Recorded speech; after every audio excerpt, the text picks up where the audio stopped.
आप बिहार में शिक्षक बनने के कतार में खड़े हैं या बिहार में आपका लक्ष्य है शिक्षक बनना, तो आज का वीडियो ये आपके लिए काफ़ी इम्पोर्टेंट रहने वाला है। क्योंकि दोस्तों आज के वीडियो में हम बताएंगे कि बिहार में किस प्रकार से शिक्षक बना जा सकता है, उसके लिए क्या क्या योग्यता होनी चाहिए, क्या क्या क्वालिफिकेशन होनी चाहिए और उनकी उम्र सीमा क्या है, और जो नए नियम बनाए गए हैं उसके अनुसार आपको क्या करना है कि आप बिहार में शिक्षक पद पर काबिज हो सके, बहाल हो सके। तो दोस्तों वीडियो में पूरे वीडियो को देखें, वीडियो में बने रहें। मैं एक एक तथ्य को बिल्कुल बारीक से समझाऊंगा जो कि इस नए नियमावली के अनुसार आपको शिक्षक बनने में मददगार साबित होगा। तो दोस्तों देखिए, बिहार में प्रारंभिक विद्यालयों में दो प्रकार के शिक्षकों की बहाली होती है।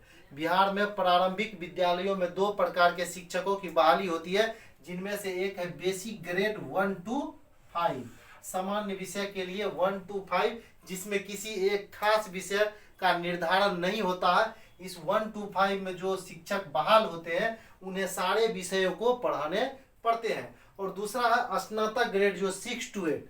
प्रारंभिक विद्यालय में 1 to 5 और 6 to 8 जो है इनकी अलग अलग बहालियां बिहार में होती है। इन्हें स्नातक ग्रेड कहा जाता है और इन्हें बेसिक ग्रेड कहा जाता है। जो 1 to 5 वाला है इन्हें बेसिक ग्रेड सामान्य शिक्षक और इन्हें स्नातक ग्रेड 6 to 8 कहा जाता है, जिनका बहाली जो है वो विषय वाइज होता है, चाहे वो भाषा के हो, हिंदी के अलग, इंग्लिश के अलग, साइंस के अलग, ठीक है। तो इस प्रकार से इनकी बहालियां होती है। तो दोस्तों सबसे पहले हम लोग बात करने वाले हैं बेसिक ग्रेड जो 1 to 5 के शिक्षक बनने के लिए आपको क्या क्या योग्यताएं चाहिए, कौन कौन सी परीक्षाएं आपको, ये जो 2023 की जो नियमावली आई है इसके अनुसार आपको कौन कौन से परीक्षा को पास करना होगा। तो सबसे पहले आप मैट्रिक तो आप उत्तीर्ण होना ही है, या मैट्रिक समकक्ष जो भी एग्जाम है उसे आपको क्वालिफाई करना होगा। इसमें मार्क्स की बाध्यता बिल्कुल ही नहीं है कि मार्क्स जो 50% 60% ऐसा कुछ भी नहीं है मैट्रिक के लिए। दूसरी बात है इंटरमीडिएट, इसमें बहुत सारे बच्चे फंस जाते हैं। इंटरमीडिएट इसमें जो है निश्चित किया गया 50%, 50% अगर आपके मार्क्स है इंटरमीडिएट में तभी आप जो है शिक्षक बन सकते हैं। लेकिन एक बात और है दोस्तों, इसमें अगर आप महिला अभ्यर्थी हैं तो आपको 5% छूट दिया जाएगा। वही दिव्यांगों के लिए भी छूट की व्यवस्था की गई है, लेकिन जो पुरुष अभ्यर्थी है उनके लिए ये 50% ही है।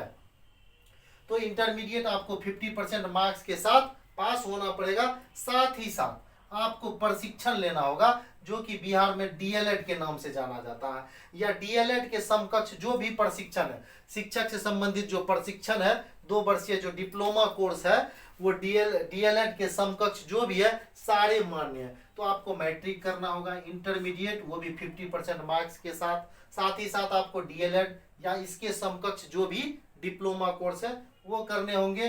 अगर आप इंटरमीडिएट करने के बाद सीधा कर लेते हैं बीए, डीएलएड नहीं करते हैं, अगर आप कर लेते हैं बीएड और बीए कर लेते हैं, बीएड नहीं सॉरी, इंटरमीडिएट के बाद आप डीएलएड नहीं करते हैं, बीए कर लेते हैं 50% मार्क्स के साथ, अगर आप बीए को क्वालिफाई कर लेते हैं तो आप डीएलएड भी कर सकते हैं। इसके बाद डीएलएड भी करेंगे तब भी शिक्षक बन सकते हैं, या नहीं तो आप बीएड भी कर सकते हैं मेरे दोस्तों। बीएड कर ले, ये बीएड जो है 2 वर्षीय कोर्स है जो कि बिहार में भी होती है और अदर राज्य में भी होती है। तो दोस्तों बीएड करने के लिए अगर आप डीएलएड बिहार से करते हैं तो बिहार में जो डीएलएड है ये बिहार विद्यालय परीक्षा समिति से ये जुड़ा हुआ रहता है। और जो अगर आप बीएड करते हैं बिहार से, अगर आप बीएड करते हैं तो बीएड जो है वो यूनिवर्सिटी से जुड़ा रहता है। दोस्तों बीएड या डीएलएड करने के लिए, अगर डीएलएड अदर स्टेट से करते हैं आप, तो आप सबसे पहले पता करें जिस कॉलेज से आप डीएलएड कर रहे हैं उस कॉलेज को एनसीटीई जो है, NCTE national council of teacher education से मान्यता मिला हुआ है या नहीं। आप एनसीटीई के साइट पर जाकर भी उस कॉलेज का नाम सर्च करके देख सकते हैं कि इस कॉलेज के नाम से एनसीटीई द्वारा लेटर इशू हुआ है या नहीं हुआ। अगर हुआ है तो वो किस सेशन से है, ऐसा तो नहीं जिस सेशन में आप एडमिशन ले रहे हैं उस सेशन में उसको एनसीटीई ने लेटर इशू नहीं किया है, उसके अगले सेशन में किया है। तो दोस्तों ये आपको जांच कर लेना है तभी आप डीएलएड करें। उसके बाद अगर आप बीए करते हैं, बीए के बाद बीएड करते हैं, बीएड अगर आप बिहार से भी कर सकते हैं या अदर स्टेट से भी कर सकते हैं। इसमें भी वही कंडीशन है, आपको एनसीटीई के साइट पर जाकर उस कॉलेज का पूरा पूरा ब्यौरा देख लेना है कि उन्हें जो है एनसीटीई से लेटर इशू है या नहीं। तो दोस्तों ये प्रशिक्षण के बारे में हो गया कि बीए के बाद आप बीएड भी कर सकते हैं। उसके बाद आपको शिक्षक पात्रता परीक्षा पास करना होगा, जो कि 2 प्रकार के होते हैं। एक राज्य सरकार द्वारा आयोजित होती है, दूसरा क्या केंद्र सरकार के द्वारा जो सीटेट है, सीटेट या बीटेट, इनमें से दोनों में से सीटेट या बीटेट में से किसी को भी आप क्वालिफाई कर ले, ठीक है। तो पेपर 1 सीटेट या बीटेट पेपर 1 आपको क्वालिफाई करने होंगे 1 to 5 शिक्षक बनने के लिए। तो सीटेट या बीटेट आप कर ले। इसमें पहले दोस्तों देखिए, पहले ऐसा था कि जिसको जितने ज्यादा मार्क्स मिलते थे सीटेट और बीटेट में, उसके उतने जो है मिलते थे, अंक मिलते थे। जैसे आपको अगर 90 नंबर तक है तो 2 अंक, अगर 105 तक है 105 आपने क्रॉस कर दिया तो 4 अंक, इस तरह से मिलते थे। इससे पहले की जो बहालियां बिहार में हुई है, चाहे वो 11 टीटी जो हम लोगों ने जिस टीटी को क्वालिफाई करके जो 11 में टीटी निकला था बिहार में, उसको हम लोगों ने 12 ईस्वी में एग्जाम आयोजन हुआ था, 12 में क्वालिफाई किया और 13 में हम लोग जो है बहाल हुए थे। तो वो टीटी हो या 17 में जो आयोजित बीटेट हुआ था, उसके बाद जो बहालियां हुई तो सारे में क्या दिया जाता था, वेटेज दिया जाता था। लेकिन दोस्तों अब जो है ऐसी बातें नए नियमावली के अनुसार देखने को नहीं मिल रही है। अब जो है सिर्फ आपको क्वालिफाई होना है, चाहे सीटेट हो या बीटेट पेपर 1। साथ ही साथ दोस्तों एक और एग्जाम आपको क्वालिफाई करना होगा नए नियम के अनुसार, वो एग्जाम है सुपर टेट। कौन सा एग्जाम है? सुपर टेट, जिसके ऊपर अभी बहुत ही ज्यादा बवाल मचा हुआ है। कौन सा एग्जाम? Super TET. तो दोस्तों जो बच्चे अभी तक सीटेट बीटेट क्वालिफाई नहीं किए दोस्तों, पहले से माइंड मेकअप करके चले, मुझे सीटेट बीटेट के साथ ही साथ क्या करना है, एक और एग्जाम क्वालिफाई करना है, जो कि कौन सा एग्जाम है? सुपर टेट, ठीक है। और सुपर टेट एग्जाम का आयोजन जो है ये जो होता है, ये किसके द्वारा लिया जाएगा? बीपीएससी के द्वारा लिया जाएगा। तो दोस्तों matric, intermediate, DElEd, BA, DElEd करते हैं इंटर के बाद तो डीएलएड, ठीक है। यहां से आप आ जाएंगे इधर सीटेट और सुपर टेट के पास, या नहीं डीएलएड नहीं करते हैं, बीए करते हैं तो बीएड कर लें। उसके बाद आप सीटेट बीटेट पेपर 1 कर लें, उसके बाद सुपर टेट जो बीपीएससी द्वारा आयोजित होगी उसे कर लें, तो आप 1 to 5 के लिए बिल्कुल एलिजिबल हो गए। आप 1 to 5 जो बिहार में बेसिक ग्रेड के शिक्षक की बहाली होती है, उसके लिए आप एकदम तैयार हो गए, आप 1 to 5 के शिक्षक बन जाएंगे दोस्तों। अब हम लोग बात करेंगे स्नातक ग्रेड जो 6 to 8, जो प्रारंभिक विद्यालय में ही, जो मिडिल स्कूल के भी हम लोग कहते हैं मध्य विद्यालय, उसमें जो है 6 to 8 के शिक्षकों की जो बहाली होती है दोस्तों, ये बिल्कुल क्या होती है? विषय वाइज होती है, विषयवार इनकी बहाली होती है 6 to 8 में।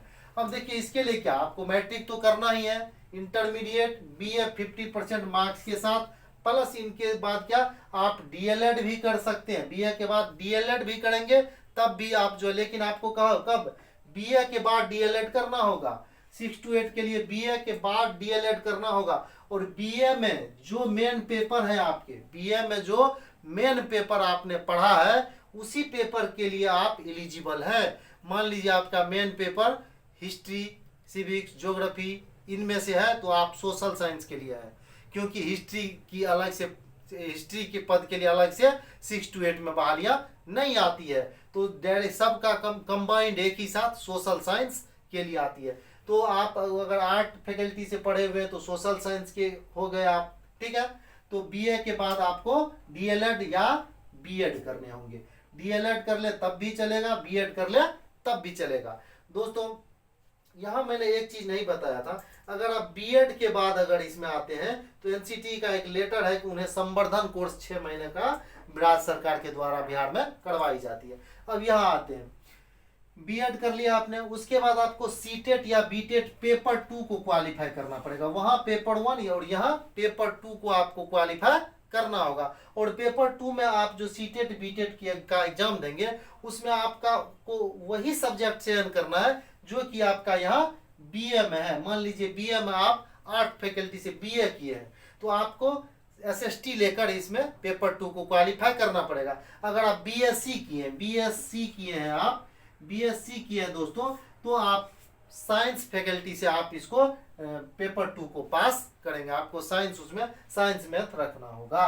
तो सीटेट बीटेट पेपर 2 क्वालिफाई करना पड़ेगा। साथ ही साथ आपको सुपर टेट के एग्जाम को भी क्वालिफाई करना होगा, जो कि बीपीएससी के द्वारा लिया जाएगा मेरे दोस्तों।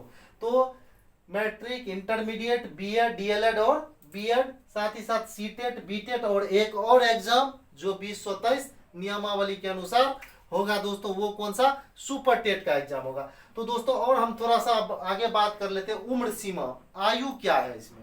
ये तो क्वालिफिकेशन हो गया, शैक्षणिक योग्यता हो गया। अब हम लोग बात करेंगे आयु के ऊपर। देखिए आयु जो है, जो 2023 का शिक्षक नियमावली बना है, उसके अनुसार जो उम्र होना चाहिए, नियुक्ति वर्ष, जिस वर्ष आपकी नियुक्ति होती है 1 अगस्त को 18 वर्ष न्यूनतम, 1 अगस्त को 18 वर्ष न्यूनतम किसके लिए? प्रारंभिक विद्यालय के लिए। प्रारंभिक विद्यालय के लिए 18 वर्ष न्यूनतम और अधिकतम, जो पहले से बिहार सरकार में आरक्षण का जो लाभ दिया गया उस प्रकार से आरक्षण का भी लाभ मिलेगा, और जो अधिकतम उम्र सीमा जो है वो वही है। लेकिन न्यूनतम जो है दोस्तों 1 to प्रारंभिक विद्यालय के लिए 18 वर्ष रखा गया नए शिक्षक नियमावली के अनुसार, और न्यूनतम 21 वर्ष किसके लिए रखा गया? तो ये माध्यमिक और उच्च माध्यमिक विद्यालय के शिक्षक बनने के लिए उम्र सीमा जो है वो 21 वर्ष रखी गई है। दोस्तों यहाँ बहुत ज्यादा कंफ्यूजन है, मैंने यूट्यूब पर देखा कि बहुत सारे चैनल पे गलत सलत बताए जा रहे हैं। तो ये जो 21 वर्ष का उम्र रखा गया, ये माध्यमिक और उच्चतर माध्यमिक के लिए 21 वर्ष का न्यूनतम आयु सीमा रखा गया है। दोस्तों आप नियमावली में देख सकते हैं जो उसका 5 नंबर में नियमावली में नंबर 5 नंबर का रोमन में 5 के 5वां पॉइंट जो है, 5वां पॉइंट का ये 5 नंबर जो है वो नियमावली में दिया गया है कि नियमावली के पूर्व पास, नियमावली आने से, ये नियमावली जो आया इसके प्रवृत्त होने के पहले जो शिक्षक पात्रता परीक्षा पास किए हैं, नियमावली आने से पहले जो शिक्षक पात्रता परीक्षा पास किए हैं, उनके लिए अधिकतम आयु में 10 वर्ष की छूट दी गई है। किनके लिए? जो शिक्षक पात्रता परीक्षा पास किए हैं, लेकिन कब पास किए हैं? ये नियमावली आने से पहले जो पास किए हैं उनको अधिकतम आयु सीमा में 10 वर्ष की छूट दी गई है। ठीक है, और वो छूट एक बार दी गई है। वो छूट कितने बार? एक बार दी गई है। और ये पंचायती राज के तहत जो और देखिए इसमें एक पॉइंट और छुपा हुआ, पंचायती राज के तहत जो नियुक्त शिक्षक हैं, पंचायती राज के तहत जो नियुक्त शिक्षक है, जैसे हम लोग जो पहले नियोजित शिक्षक हैं, उन्हें भी अधिकतम आयु में छूट दी गई है। उन्हें अधिकतम आयु में छूट दी गई है लाइफ टाइम।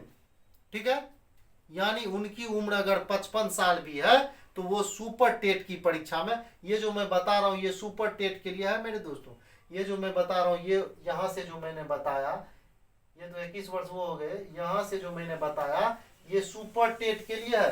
सुपर टेट के एग्जाम में जो पंचायती राज के तहत नियुक्त शिक्षक हैं उन्हें अधिकतम आयु में छूट दी गई है। पंचायती राज के तहत जो नियुक्त शिक्षक हैं उन्हें अधिकतम आयु में क्या दी गई है? छूट दी गई है। उसके लिए अधिकतम आयु का निर्धारण नहीं किया गया है। तो दोस्तों ये था बिहार में शिक्षक बनने के लिए। और ये सुपर टेट की जो एग्जाम है इसमें 3 चांस दिए गए, 3 बार ही आप सुपर टेट के एग्जाम में शामिल हो सकते हैं। अगर आपने 3 बार में सुपर टेट के एग्जाम को क्वालिफाई नहीं किया तो दोस्तों फिर आप शिक्षक नहीं बन पाएंगे, ऐसा ये नियमावली कहता है। ठीक है दोस्तों, जो कि मेरे अनुसार बिल्कुल ही सही नहीं है। मेरे अनुसार मैं जैसा सोचता हूं ये इसमें और चांस बढ़ने चाहिए। अभी जिस प्रकार से शिक्षक संघ के द्वारा इसका विरोध किया जा रहा है, तो दोस्तों कुछ ना कुछ तो इसमें संशोधन होना चाहिए। 3 बार बहुत कम होता है। ठीक है, तो दोस्तों आप अपनी तैयारी को इस प्रकार से करें, 3 बार नहीं, आप एक ही बार में सोचे हमको क्वालिफाई करना है सुपर टेट की परीक्षा को। तो दोस्तों बिहार में शिक्षक बनने के लिए इतने प्रक्रिया से आपको गुजरना होगा, तभी आप बिहार में शिक्षक बन पाएंगे। पहले वाली बात अब नहीं रही है। अब जो है बहाली प्रक्रिया पहले से काफी चेंज हो चुका है और पहले से ज्यादा कठिन हो चुका है। तो दोस्तों जिस प्रकार से आप इस नियमावली के अनुसार देख सकते हैं बहाली प्रक्रिया इतनी जटिल और कठिन हो गई है, तो उसी अनुसार आपको तैयारी करना चाहिए ताकि आप जो है परीक्षा को क्वालिफाई कर पाए।